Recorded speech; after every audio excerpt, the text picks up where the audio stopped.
Le petit train du sommeil. Dans chaque maison, invisible aux yeux des grands, circule un minuscule train très spécial. Ses wagons sont faits de nuages duveteux et ses roues tournent sans faire le moindre bruit. C'est le train de Monsieur Dodo, un conducteur à la moustache argentée qui porte une casquette étoilée. Sa mission: collecter toutes les pensées de la journée pour les emmener se reposer avant la nuit. Les pensées joyeuses, les petits soucis, les rêveries, toutes montent sagement dans les wagons douillets pour faire un beau voyage jusqu'au matin. Un soir, dans la chambre de Sophie, une petite pensée inquiète refuse de monter dans le train. C'est la pensée du premier jour d'école qui aura lieu demain. Elle se cache sous l'oreiller, tremblante. « Voyons, voyons », murmure gentiment Monsieur Dodo en lissant sa moustache.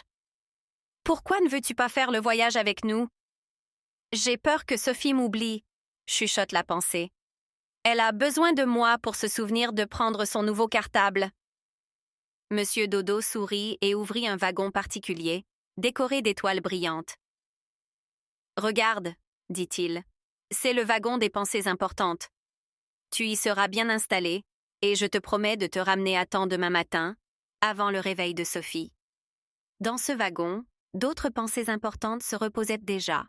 Le souvenir du câlin du soir, la pensée du goûter préféré, le rire de maman. La petite pensée, rassurée, monta finalement dans le wagon étoilé. Le train démarra tout doucement, glissant sur des rails de lumière argentée. Il traversa des paysages de rêve, des nuages en forme de bonbons, des cascades de lumière douce, des champs de fleurs endormies.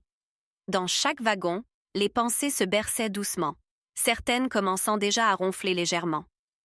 Le train arriva dans une gare extraordinaire, faite de nuages et de rayons de lune. C'était la gare des rêves, où toutes les pensées de la journée venaient se reposer. Ici, expliqua Monsieur Dodo, les pensées peuvent faire de beaux rêves, elles aussi. Quand elles se réveillent, elles sont toutes fraîches et claires pour retourner vers leurs enfants.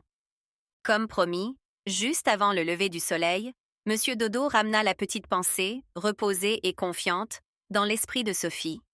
Quand la fillette se réveilla, elle se sentait sereine et prête pour sa première journée d'école. Depuis ce jour, toutes les pensées attendent avec impatience le passage du petit train du sommeil. Elles savent que même les pensées inquiètes reviendront plus douces après une nuit dans les wagons de Monsieur Dodo.